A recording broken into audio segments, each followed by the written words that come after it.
So the big question is this: how do young men like us, who didn't listen to society, who are on our own, how do we grow and improve ourselves so that we can live a better tomorrow? That is the question, and this show will give you the answers. My name is James Radzinski, and welcome to the Ascend Momentum Show. Welcome back, everyone. Episode 30.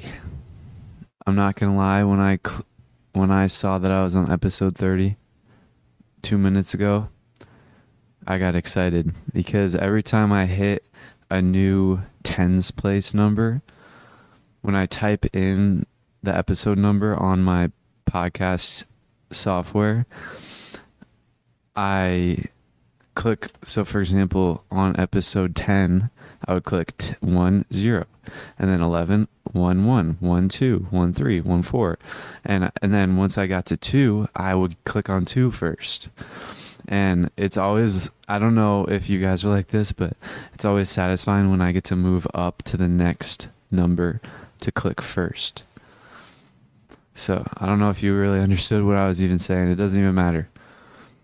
What matters is I want to talk to you guys about something that I did, and me and my friend did, and we discovered maybe like a week or two ago. And that thing is that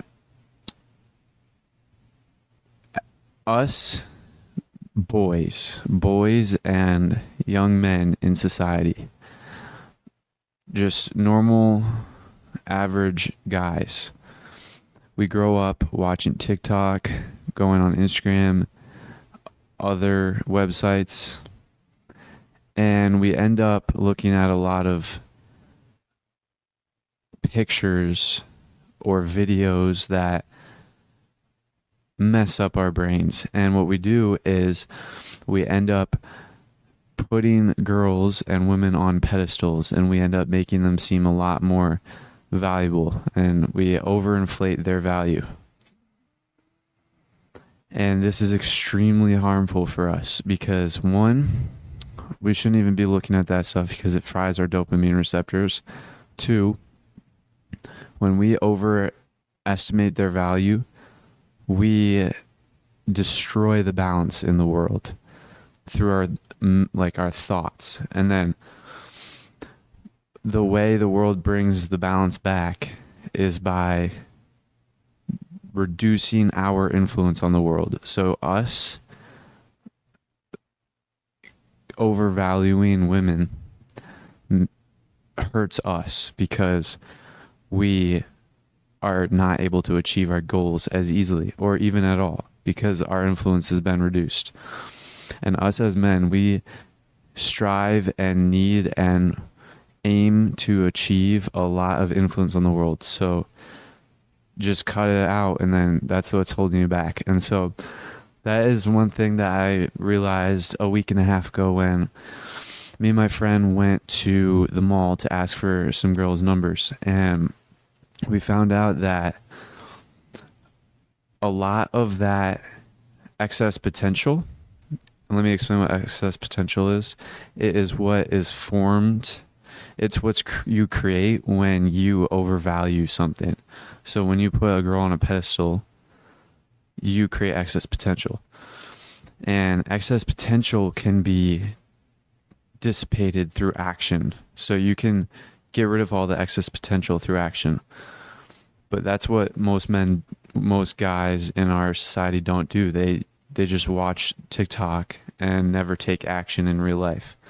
And so that keeps them trapped, and it also reduces their influence to nothing. But I realized that you can actually regain your influence by taking action, and action is really simple. All you have to do is go talk to some girls and ask for their numbers. So we did that. Easier said than done, by the way, but you can definitely do it. If you just think about it, it's easier than lifting weights. It's just the emotional tie to it. It's the mental aspect that's hard. But so we did that, and we realized that a lot of the excess potential just dissipated. And we were starting to feel more comfortable in public situations, social situations, and a lot more comfortable around girls and speaking to them. But I am not happy with just that, because I'm not where where I should be.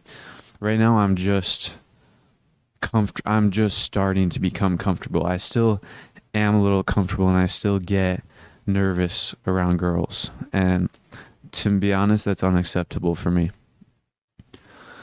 So let me tell you a story of, if you guys have been keeping up over the past couple of days, there's this one girl that keeps trying to be near me and talk to me and stuff. And today she did some even more interesting things. And it doesn't matter. I realized that while she was doing some stuff, I literally just meditated. But she wasn't doing anything like towards me. She was just like, I don't even know. It's hard to explain. It could all just be in my head. And if it is, then it's good that I'm taking action, because all this stuff is just not good.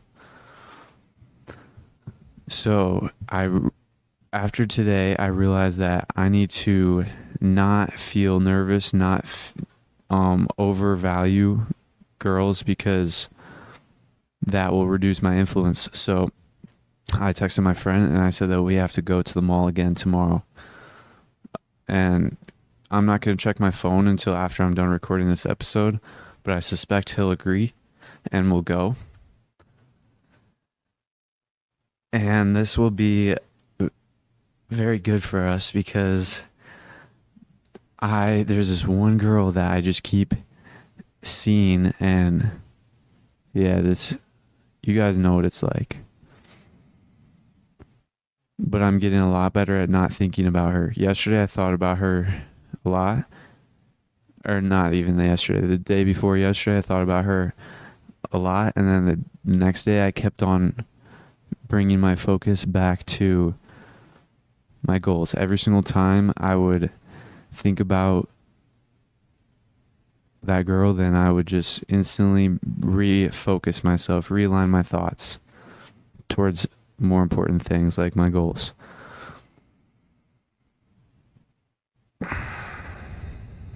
Now I want to talk to you guys about some transurfing principles that I learned this morning.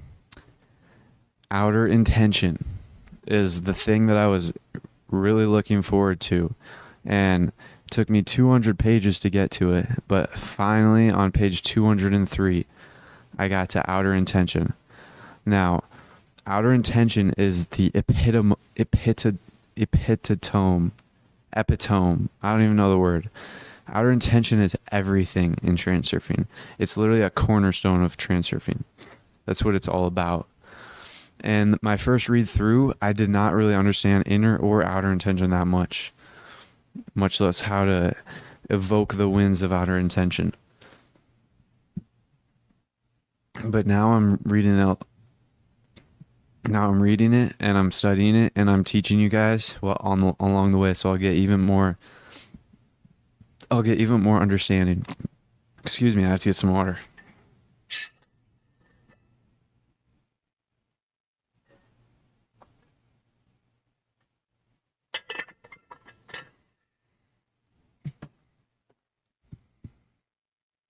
So outer intention is basically the will to that something is already achieved, and you just have to focus on the process of it realizing itself. And that sounds really weird. So let me explain.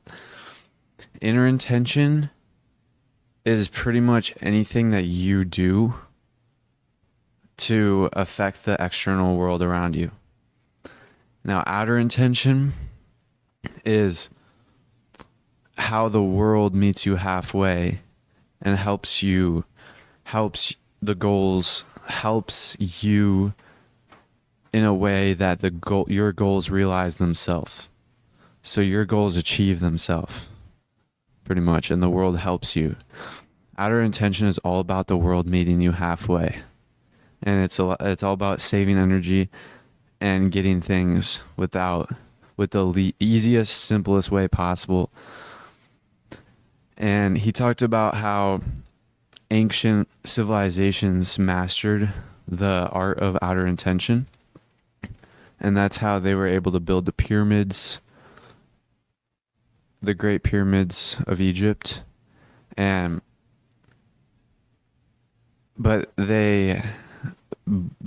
advanced civilizations like Atlantis also mastered the art of outer intention, but that created huge amounts of excess potential, so it had to be destroyed by balancing forces.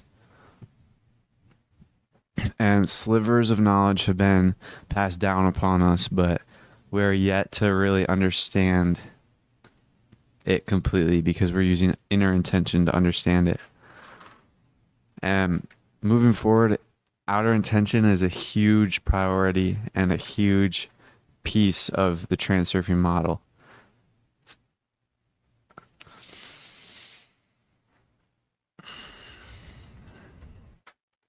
So today's the 18th, and in like 1 month, so like 30 days, 29 days, maybe 28, I don't know, it'll be my birthday. So on around episode 59, 60, 61, I don't know what episode exactly, when I record when I record episode 59, it'll be my birthday. But it won't be until like episode 45 or 46 or something like that, or 44. That's when that episode goes live. It'll be my birthday. And I turn 18, so then I will be able to create my own bank account for my business. And I'm really looking forward to it. So that's where I'm at with my business right now. I'm just focusing 100% on podcast. And during school in Business Incubator, we talked to the teacher, and me and my friend Franklin are going to be able to get the whole curriculum down in the first semester so we can just learn everything. And it's a 2-semester class, but we're graduating early after first semester. So we're going to touch everything and learn everything that there is in first semester. And we're going to focus on building a business in that class. It's going to be a funnel building business, a consulting business. And we're not doing it because it's the best business possible. We're doing it because that business is probably going to win in the first place. It's a competition amongst all the other teams. But we're also doing it because that business will give us a lot of good experience and practice building funnels for people. So that's huge.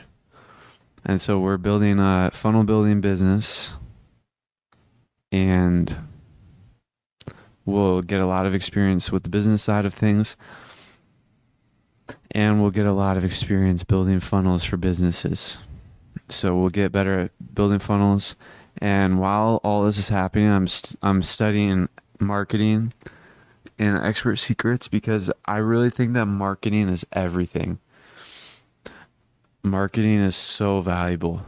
Like you can have a D tier product and your customer will still be happy if you have good marketing, because marketing allows your customer to be more successful, because you're going to be able to share stories that destroy their limiting beliefs, which allow them to be more successful using your product.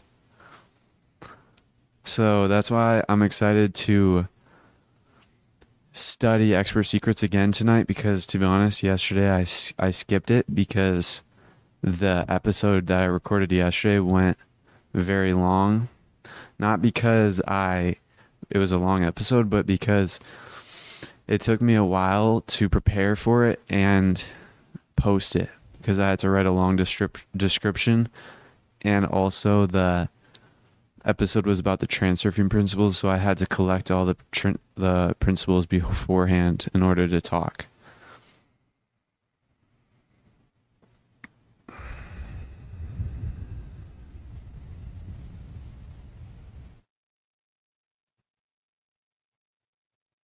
So today is one of those days where I'm having less energy than usual. I feel like it happens every 5-7 days maybe. The last time it happened was episode 22, I think. So that was like 8 days ago. Maybe it happened even sooner. I don't know. But tomorrow I plan on going to the park because tomorrow's the weekend. Tomorrow's Saturday, so I'm going to the park with my friend and my other friend who is the bodybuilder I told you guys about. He's 30 years old. And we're going to do a hard workout. And then I'm hoping that Franklin will want to go to the mall afterwards again and go ask for numbers. And we're going to do the mall quick because like less than an hour. Just be there in and out. Get it done and not be wusses again. Because I want to go to the gym in the afternoon also.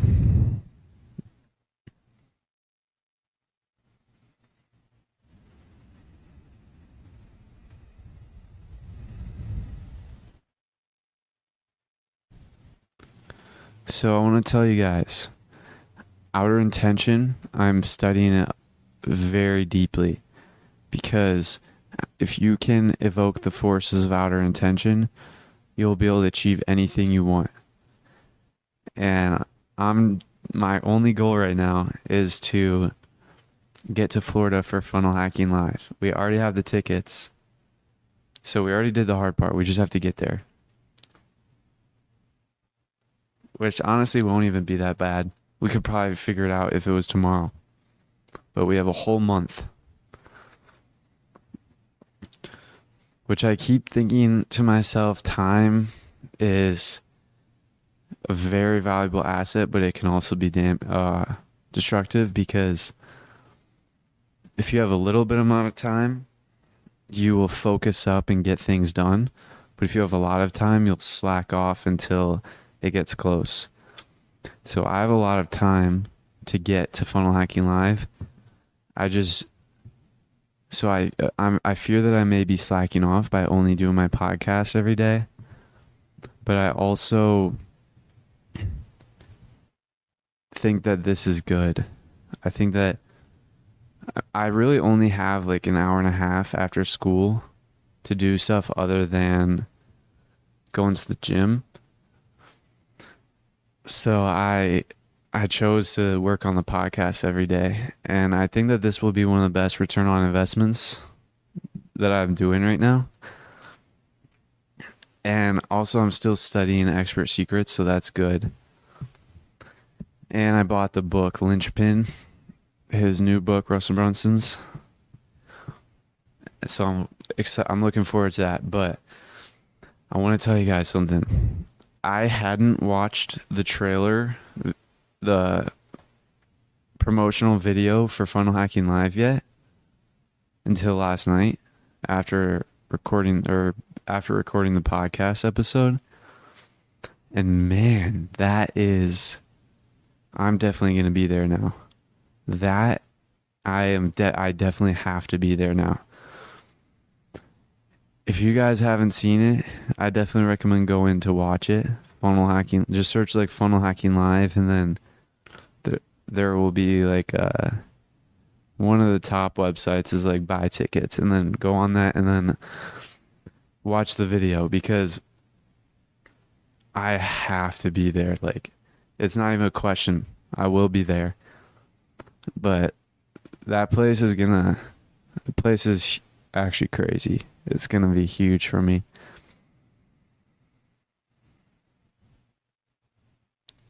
Because I just remember a couple weeks ago watching the Your First Funnel challenge. And I was recording my podcast at that time, so I did document it and I did like talk about it. And that was like a milestone that was like a turning point in my entrepreneurial journey. And he did a great job, and all the other speakers there were amazing. And that was online, a pre-recorded event that I watched in my basement on my computer. And I'm learning about how you can... Russell Brunson teaches that you teach your frameworks, the same frameworks, just packaged differently, and make them more expensive. So, for example, an author of a book, first they would create an ad with their just basic framework, like their table of contents or something. And then they would record a video, a little bit longer. Those would be free. And then they'd sell the book. So that's a little bit more expensive, $20. High value, high perceived value as a book. And then they would sell a course, online course. And then they would sell an event. And that's basically what Russell's doing. So I watched his ad, and then I watched his free video. I read his books, and I'm actually studying his books, one of them at least right now. And so I've gotten a lot of value off of that. And he also said that if you can get them in a live experience, it's not about the content, it's about the experience of being there that changes lives. So and he has done this like 10 years. He's done funnel hacking live for a long time. And so he's perfected the art of creating an amazing experience. And I trust that he will do it again this year, because even just watching the video, it was amazing. And it already gave me a heart pumping. So being there in person and hearing him teach and speak, and hearing all the 30 other people, all the 30 other speakers, that experience will absolutely revolutionize my life. I believe it. So I'm really looking forward to that.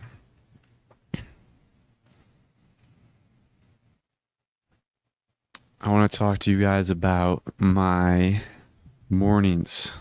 So over the past couple of weeks, I cut out like vegetables because I heard that they were not good for you because they have like anti-nutrients and then also DHT inhibitors. So I cut them out, and I only ate fruits and meats until like 2 weeks ago. I was getting very bad stomach aches in the morning. Not like really bad, like worse. Not as bad as they were when I was eating unhealthy, like processed foods. But they were bad enough in the morning to where it was so annoying, because I'm healthy, so I'm too healthy to experience pain while I'm pooping, pretty much. I'm too healthy to have stomach aches.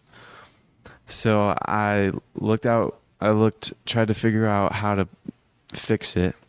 So I added carbs to my diet, added rice, white rice, which doesn't have that much fiber, I don't think, but I saw marginal improvements. And so, but then it came back and it was bad again. And so then I added spinach to my eggs. So my friend said that he would recommend cooking the spinach. So I just threw a bunch of spinach in my eggs while I was cooking them. And that actually tastes so good. Spinach and eggs. I did not even think that I would like it so much, but I love it. So yesterday I started that. And then this morning I put even more spinach on it. And this morning my stomach ache was not there, but it just took a long time and multiple poops to get everything out. So I'll let you guys know. I might let you guys know how this next one tomorrow morning goes. I suspect that it'll be the best.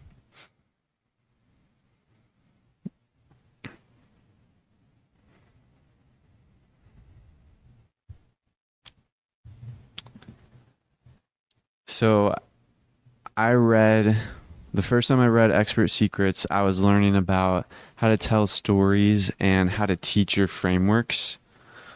And that actually helped me so much become a better speaker and teacher to help you guys. And now I need the next thing, or I need to refresh and learn more about it, because I just read it through once and then implemented whatever I remembered. So I improved, but not as much as I should. So I actually got to the chapter where he's teaching you how to tell stories. So I'm going to reread that again today and study it. So definitely in the future, you guys should expect me to become a better storyteller. And I just realized that, well, for this episode, I'm kind of not really in the flow. I'm not, because I have low energy, and that's just what happens when I'm recording and I have low energy. I don't really know what I'm trying to figure out things to say, but I'm just not doing very good. So it's perfect because I just looked over to my left and saw my Eagles story drawing, and it reminded me that I haven't even told you guys about it in a while. I haven't even told that story in a while. So I'm going to re-say the story because I always say it. It's always the last word of my outro. Remember the Eagles. So it's definitely important. And a lot of you guys may or may not have even heard it before. So I'm just going to remind you. So to start off, let me get some water.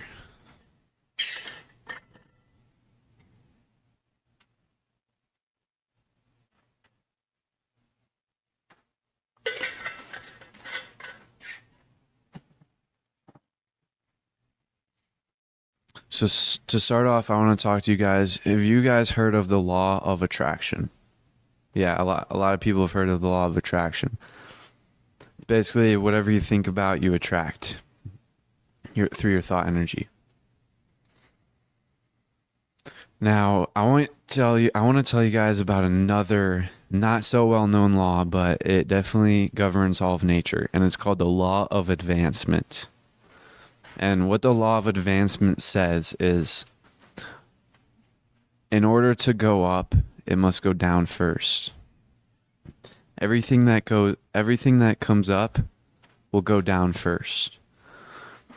So what that means is, I want you to imagine a house.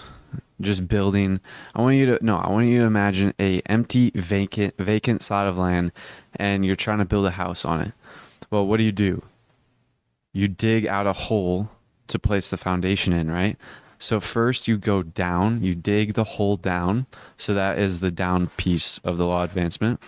And then you fill in the foundation and build up the house. And then that's the up. So first you have to dig the hole, go down, in order to build the foundation and build the house, go up. Are you guys getting what I'm saying? Are you catching this? So there's also, I want to tell you guys another example. Imagine a seed. It's a tree seed, so it will grow into a tree. It's in the ground, and what does it do? Does it just grow straight up into a tree? No. Everyone knows that the seed starts by spreading its roots, and then it doesn't go up until the roots are spread sufficiently, and then it will go up. So in order for a tree to form and grow, it must go down deep into the earth in order to go up, out into the sky. All right. So now I want you guys to imagine that's the law of attraction, or that's the law of advancement. So now I'm switching phases. Switching gears. I want you guys to imagine two eagles flying in the sky, and they're husband and wife, and the wife is like, "Hey honey, I'm pregnant." So the husband's like, "Oh, that's awesome. Let's go build a nest." And so they fly over to the tree and they build a nest. And on top of that tree in their nest, the mother gives birth to 4 eaglets, 4 baby eagles. And so every day, once the eagles are hatched, the mother flies back and forth from the forest to the nest and brings food to the babies. Excuse me. And every single day when the babies receive their food, they're amazed and they're mesmerized by their mother flying. Because at this point in their life, in this stage of their life, they can barely even walk, much less fly. So they really want to learn how to fly. Their desire to fly is immense. So the babies are always like, "Hey mom, can you teach us how to fly? Can we learn how to fly?" And so the mom's like, "No, not today." And then after 14 days of them asking the mom how to fly, on the 14th day, they're like, "Hey mom, can you teach us how to fly? When are we going to learn how to fly?" And she's like, "No, I'm not today, but tomorrow's your first lesson." So they all get super excited, and none of them can fall asleep because they're so excited for the next day, for their first flight lessons. And so the next day rolls around, they're all super excited, and they all fight over who gets to go first. Their mom flies in, and then the first person comes, and that first baby eaglet gets on the mother's back for the first lesson. So the mom starts flying, and then the baby goes, "Mom, fly higher, higher, higher." So the mom flies higher and higher and higher, and then higher, higher, higher. She keeps flying higher and higher until suddenly, whoa, whoa, she turns around and drops the eagle out of her wings and gets the eagle off of her wings. So at this point, the mom just kicked the baby eagle off of her back, and the baby eagle is falling to his death. And he's screaming. He's like, "Mom, help, I'm going to die. I'm hitting the floor. I'm going to hit the floor." And so falls all the way down through the trees, all the way down. And then right before he gets onto the ground and makes impact, the mother swoops in and saves him. And so the baby is like, "Why would you do this to me? Why? I could have died. And then take me back to the nest." So that was the end of the first lesson. And that baby warned all the other eaglets and told them how the mother is a psychopath and she's going to kill them all. And so all 4 baby eaglets had a similar first lesson, similar experience for their first lesson. So they all go to bed, and the next day comes around, and they're all planning a mutiny because they do not want to be in relation with their mother who just almost killed them. And when the next day rolls around and the mother comes to the nest and it's time for the second day's lessons, they're all refusing to get on the mother's back because of what happened yesterday. So after a little back and forth, the mother demanded, and they were forced to do their second day's lessons. So on day 2 of the lessons, same thing happened. The mother flew higher, higher, higher, higher, all the way up, and then dropped the baby. Dropped all the way down, falling. The baby screaming, crying out of his lungs, extremely scared. Imagine how would you feel? Have you ever ridden a roller coaster and you are doing the drop and you get that feeling in the drop, from the drop in your stomach? Imagine what that baby is feeling. Extremely maybe lightheaded, maybe just feels like he's out of this world because he's just falling to his death. So then, right before he hits the ground, again, the mother swoops up, takes him back to the nest. And then all four of them have that same experience again. So that same thing happens for 20 more days. And then on day 21, when it's time for the lessons, the first person gets up and it's time to ride on the mother's back and go super high into the sky and fall. So the mother flies high, super high, high, high, and then drops the first baby. And then something strange happens. Woo woo. The wind catches the baby's eagle's wings just right to where the baby starts gliding. And so the baby realized that he can actually fly now. So he started flying, and then he was able to fly back to the nest on its own. And this happened, so he came back to the nest and told all of his brothers and sisters, like, guys, I just flew. I can fly now. So they're all super excited, and they all get their lessons, and they all learn how to fly. Now, I just want you guys to see that the eagles didn't learn how to fly by going straight up into the air and just going up. Well, they didn't learn how to fly just going up. But they had to fall down. So I want you guys to imagine what the letter U looks like. It goes down, and then halfway through it comes back up. So that's how the eagles had to learn how to fly. They fell down, and then halfway through they had to fall down first and then come back up. So that's the law of advancement. They go down and then they go back up. And you guys might recognize that symbol, and that is actually that's the learning curve. That's what it's called. And it just shows that you have to fall and feel the discomfort before you can actually grow and start flying again. And the eagles didn't like it, but 100% of them succeed in learning how to fly. Every single eagle.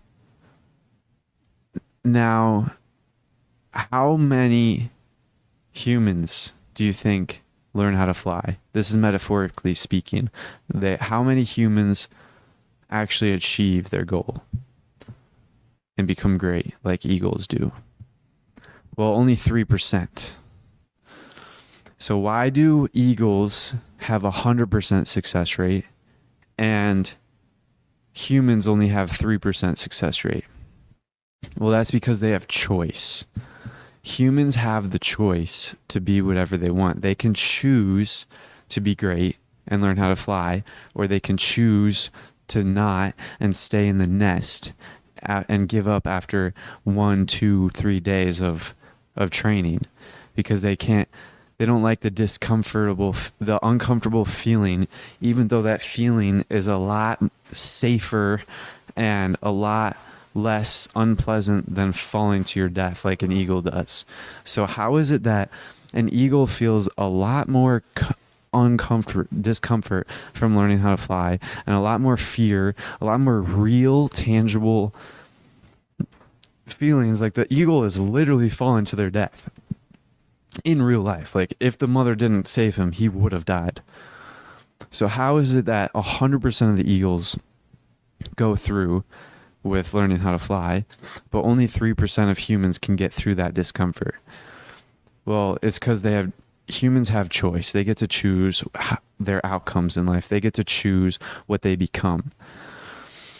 So I want you guys to think about the tree again. So we're going back to the tree. That tree does not choose. That sapling does not choose to become. It can't choose to become amazing house. It has to grow into a tree. That's its only choice. Now that tree can be turned into many different things, but once again, that tree does not have the choice.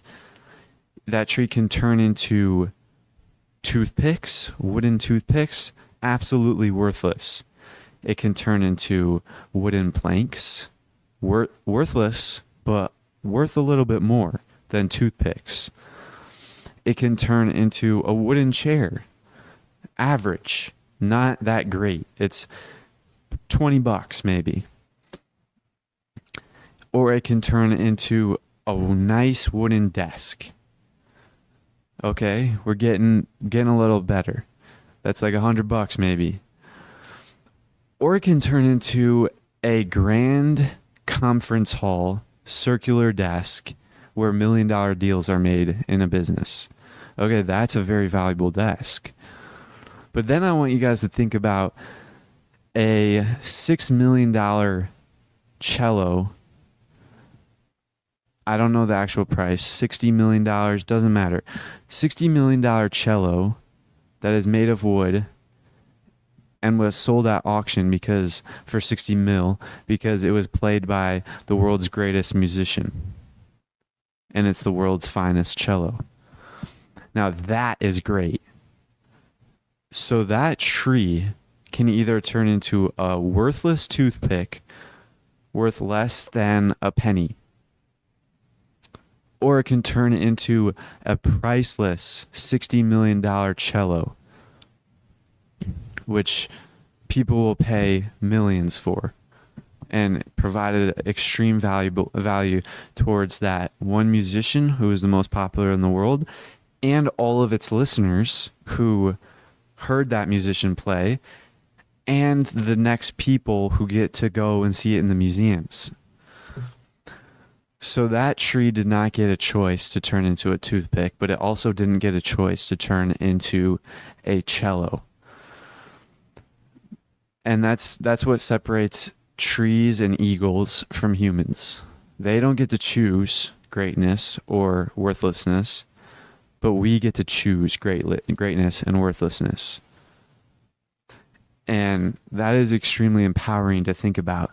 Are you going to choose to be a toothpick, or are you going to choose to be the world's greatest cello that sold for 60 mil at the auction? And it's really all up to that. It's all up to choice. Do you want to be mediocre and live life like everyone else and be average, or do you want to live life amazing? And if you live life amazing, then life will be amazing. And that's really up to choice. So that's the Eagles story. And I feel as though I'm getting better at telling it. And I want to give credit where credit is due. I didn't make up that story. I actually pretty much copied it completely from a speaker, an amazing speaker named Myron Golden. And I've only heard him speak once in the Your First Funnel Challenge. Russell Brunson's at ClickFunnels, Your First Funnel Challenge. I only heard him speak once there, and he told that story of the law of advancement and the Eagles story and the cello and toothpick, all that stuff. He told that story, and that story really clicked with me, and it really pushed me through a lot of things. And I actually wrote it out on my desk. I drew out the entire story on the desk with pictures and stuff like that, pretty much how he drew it. And I memorized the story, and every time I experience something uncomfortable and I feel like I want to give up or stop and not push through, I always try and remember the Eagles. So that's why at the end of every single podcast on the outro, I always say, and make sure to remember the Eagles. Yeah, and that's why I always say that. Because it's an extremely impactful story on my life. And I'm very grateful that I heard it from Myron Golden speaking it. So if you guys ever have the opportunity to hear him speak, definitely recommend it. And now I didn't look at the entire list of speakers during ClickFunnels, but I hope that Myron Golden is one of them because he is awesome. I'll be right back. I have to use the bathroom. Okay, I'm back. Sorry for that interruption. I try not to be interrupted in the middle of my podcasts because I like to get it all the way through one cut, unedited. But I had to use the bathroom really bad, and I always try and go to the bathroom beforehand, but I'd been drinking a lot of water lately, and I actually recommend it a lot. I bought a Super Sparrow water bottle, and it's metal, and it keeps the water cold. And I originally bought it because I was cutting out plastic, and I used to use a Gatorade bottle, plastic one. And so I got an all-metal Super Sparrow recommended by Hamza. And that was like my first metal aluminum water bottle, and it's amazing. I actually recommend it so much. So I always fill that up and just drink it throughout the day. Just drink as much as I can.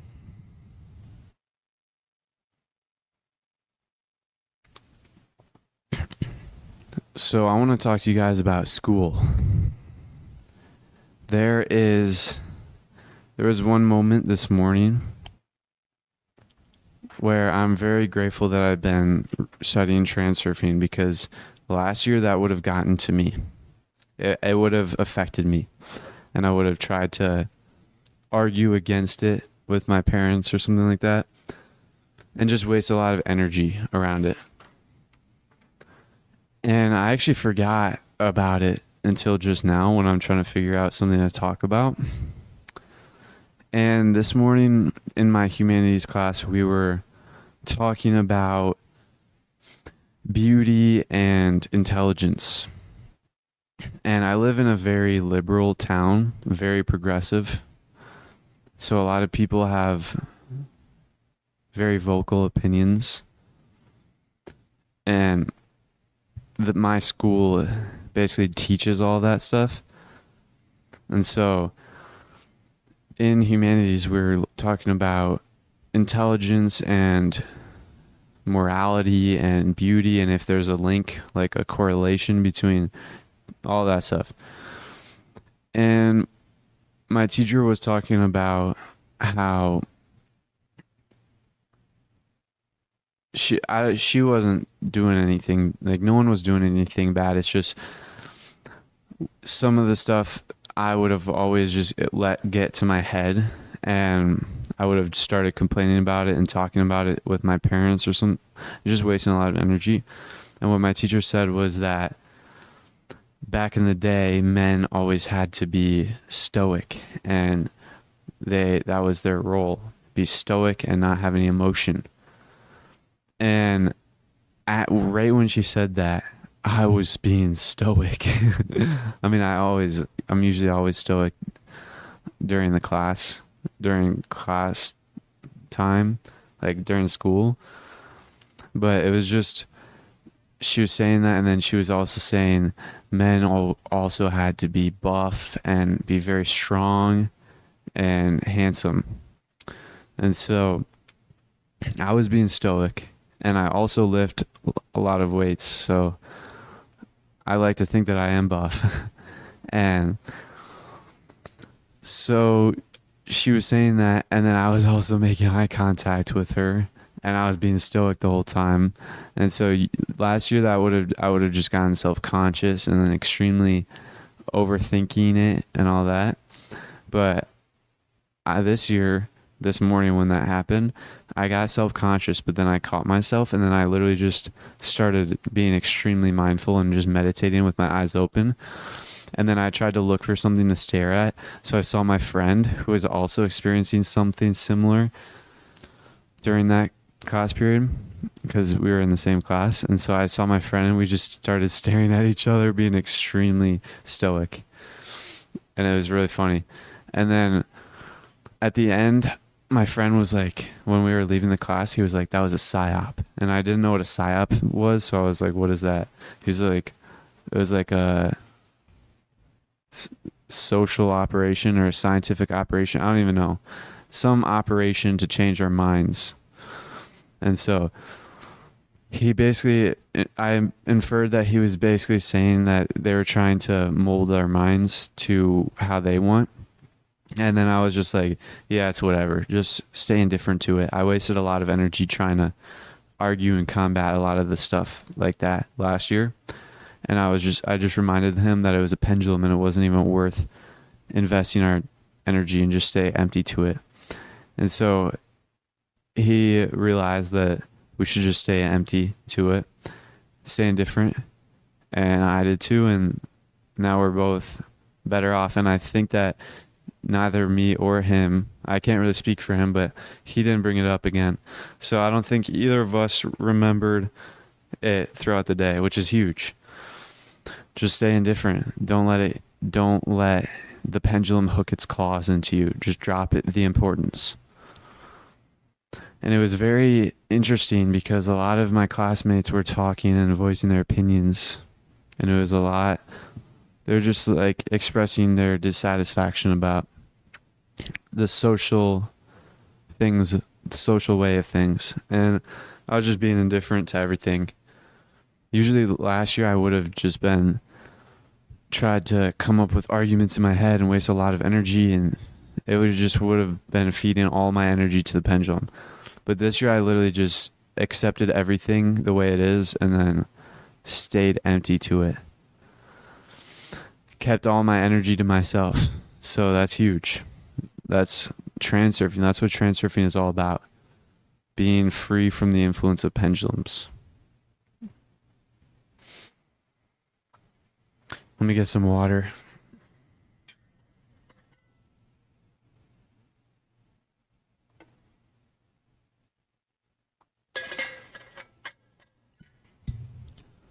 So when I pause and always say, let me get some water, I'm drinking water.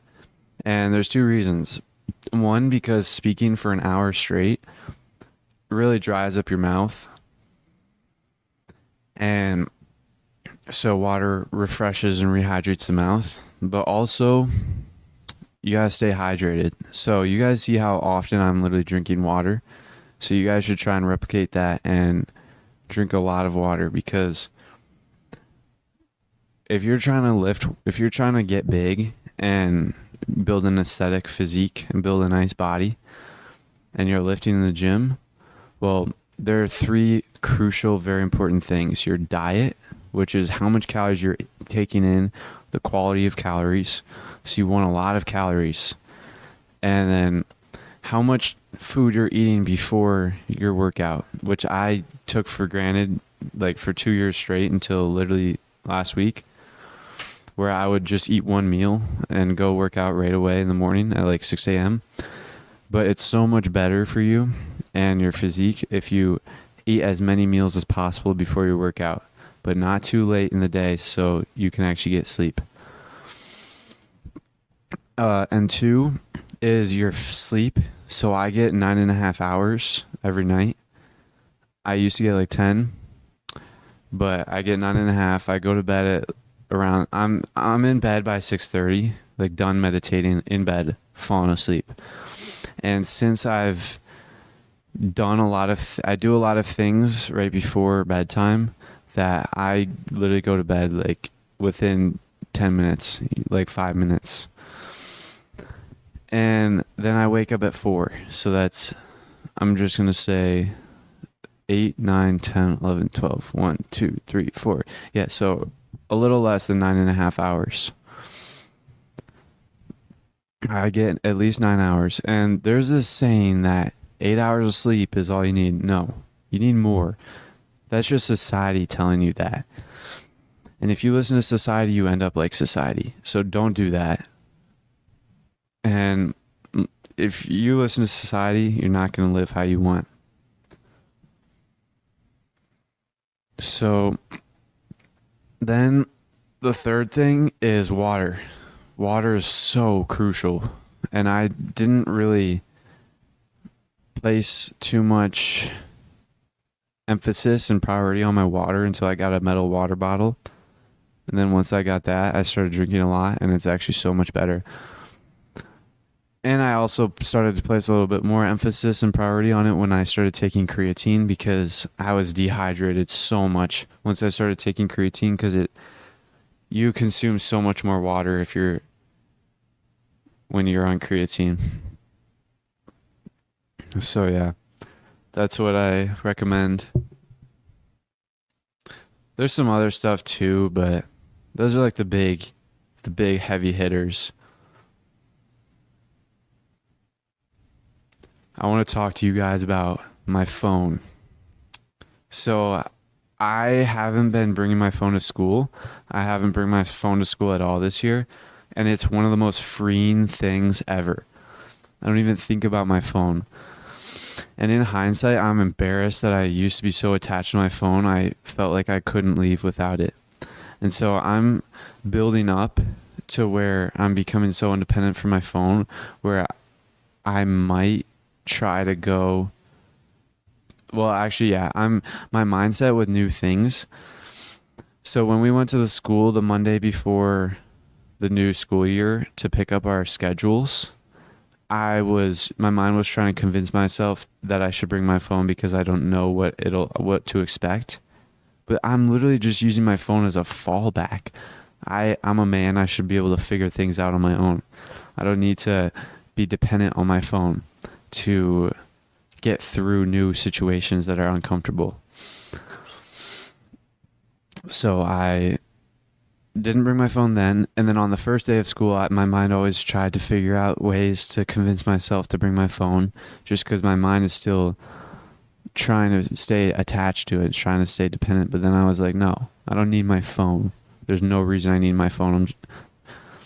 So I didn't bring my phone, and it was worth it because I never need my phone. Actually, there was a couple times where I needed my phone. Excuse me. But it was just to join remind codes, and I don't care about none of that. I'm not even going to check. Oh, excuse me, I have the hiccups.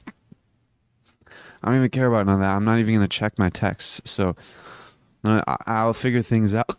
Oh my gosh. Let me get some water.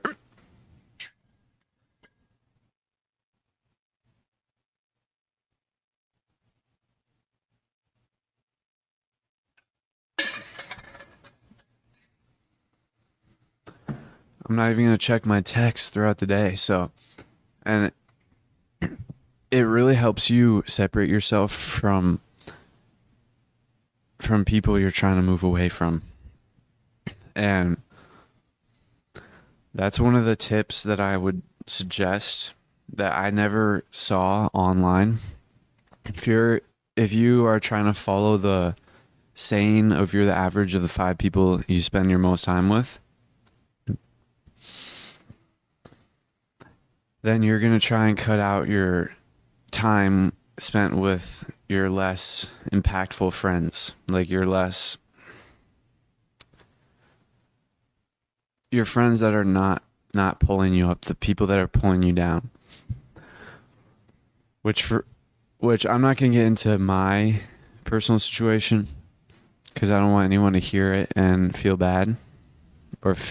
So I'm just trying to say that one of the best excuses to move away from people you're trying to move away from is to say you're cutting off the phone, and literally just start cutting off your phone, and then people will text you less and less until eventually they just stop talking to you, which is what I'm experiencing at the moment, actually. And my plan is working, and I did it on accident because I was trying to cut out my phone on my own, just because I wanted the benefits. But in hindsight, looking at it, it's actually helped me cut off a lot of people that I'm not trying to talk to or hang out with. And so as a result, I don't see them ever. And it just reminded me of the transurfing principle. You experience what you let in your life. Like, you experience what you allow into your lifeline. And so I don't allow people into my lifeline that are going to influence me negatively. So that's what I experienced. No one in my lifeline that will influence me negatively. And that's huge. And even just 1 week into the school year, I'm already so much more awake and vigilant in my day, and I'm just doing a lot better.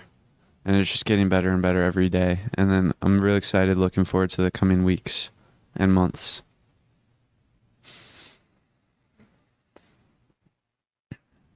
To wrap things up, don't forget to download your favorite episodes and subscribe to the Ascend Momentum Show. But before you guys leave, make sure to remember the Eagles.